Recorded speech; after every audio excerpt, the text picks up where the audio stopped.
አዳዲስ የሱቆች ፈረሳ ሊጀመር መሆኑን ያገኘነው መረጃ ያመለክታል።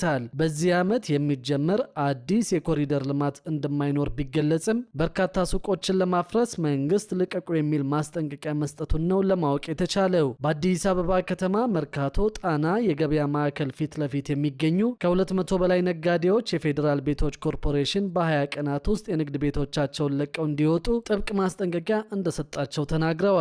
ይህ ያልታሰበና አስደንጋጭ እርምጃ ከግማሽ ምዕተ ዓመት በላይ በአካባቢው የነበረውን የንግድ ታሪክ የሚያጠፋና ቤተሰቦችን ለከፋ የኢኮኖሚ ቀውስ የሚዳርግ መሆኑን ነጋዴዎቹ በምሬት ገልጸዋል።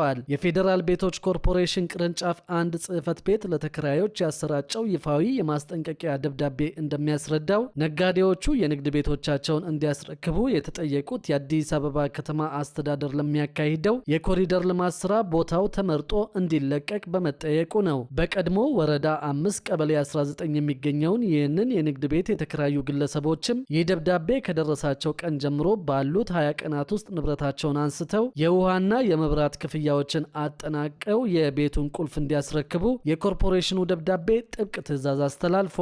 በተሰጠው የ20 ቀናት ገደብ ውስጥ ቤቱን የማያስረክቡ ተከራዮች ካሉ ግን ኮርፖሬሽኑ በፖሊስ ኃይል አስገድዶ እንደሚያስወጣና በዚህ ሂደት ለሚደርሰው ማንኛውም የንብረት ጉዳት ምንም አይነት ኃላፊነት እንደማይወስድ በማስጠንቀቂያ ደብዳቤው ላይ በግልጽ አስፍረዋል።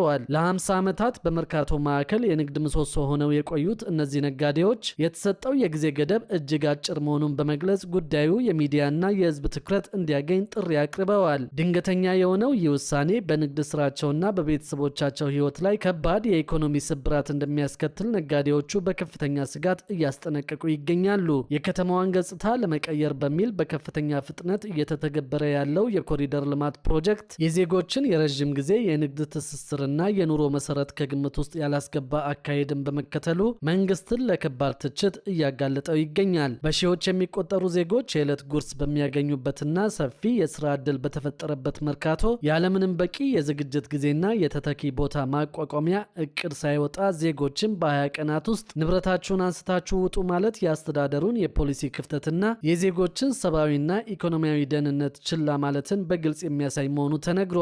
የከተማ አስተዳደሩ በ2018 የመንግስት ዋና ትኩረት የኮሪደር መስፋፋት እንዳልሆነ አጽንኦት ሰጥቶ ሲያስታውቅ እንደነበር ይታወሳል። ከንቲባ አዳነች አቤቤ እንደተናገሩት ከሆነ በዚህ ዓመት ምንም አይነት አዲስ የኮሪደር ልማት ስራ አይኖርም ብለው ነበር። በሌላ በኩል ደግሞ ህጋዊ ፈቃድ ሳይኖር በመኖሪያና በኢንዱስትሪዎች አቅራቢያ የኮንስትራክሽን ማዕድናትን ማምረት የሚከለክል መመሪያ ወጣ። በአዲስ አበባ ከተማ አስተዳደር ከመኖሪያ መንደሮች፣ ከኢንዱስትሪ ፓርኮች፣ ከመሰረተ ልማት አውታሮች 500 ሜትር ክልል ውስጥ ለልማት ስራዎች በቀጥታ ለግብዓትነት የሚውሉ ልዩ ልዩ የኮንስትራክሽን ማዕድናትን ያለ ህጋዊ ፈቃድ ማምረት የሚከለክል መመሪያ ወጣ። የአዲስ አበባ ከተማ አካባቢ ጥበቃ ባለስልጣን በአዲስ አበባ ከተማ አስተዳደር ክልል ውስጥ የኮንስትራክሽን ማዕድናትን ለማምረት ፈቃድ በተሰጣቸው ወይም በሚሰጣቸው ግለሰቦች፣ ማህበራት፣ የግልና የመንግስት ድርጅቶች ተፈጻሚ እንዲሆን የኮንስትራክሽን ማዕድን ፈቃድ አፈጻጸም መመሪያን አውጥቷል። በመመሪያው መሰረት ከመኖሪያ መንደሮች፣ ከኢንዱስትሪ ፓርኮች፣ ከመሰረተ ልማት አውታሮች፣ ከኤሌክትሪክ ተሸካሚዎች 25 ሜትር፣ ከወንዝ ዳርቻዎች ደግሞ 30 ሜትር ክልል ውስጥ ማዕድናትን ለማምረት ስለ ቦታው የሚመለከተው ህጋዊ አካል ወይም ባለቤቱ ካልፈቀደ በቀር ፈቃድ አይሰጥም ተብሏል።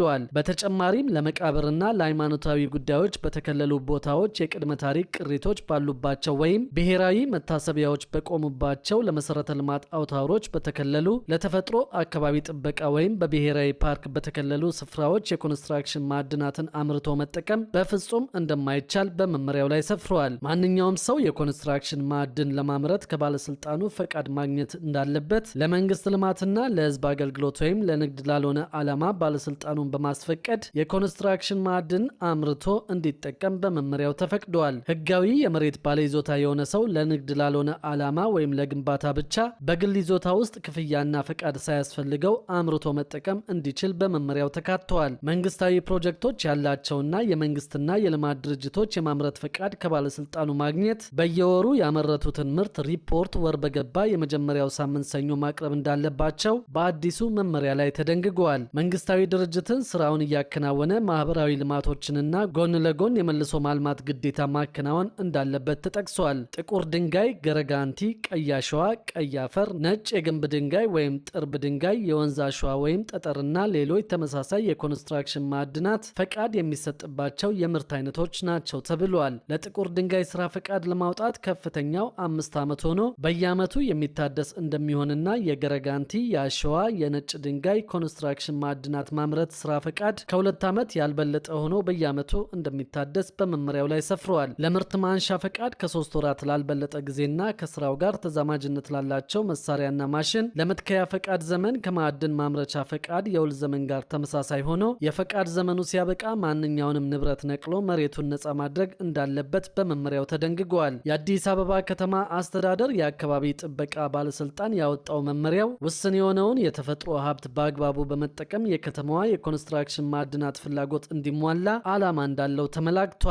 እያንዳንዱ ባለድርሻ አካል በፈቃድ አሰጣጥ፣ በክትትል፣ በቁጥጥር፣ በማምረት፣ በመረጃ አያያዝና በአቀራረብ ያለውን ኃላፊነትና ተጠያቂነት ሊያሳይ የሚችል የአሰራር ስርዓት መዘርጋት ማስፈለጉ መመሪያውን ለማውጣት ያስፈለገበት ሌላኛው ምክንያት ነው ተብሏል።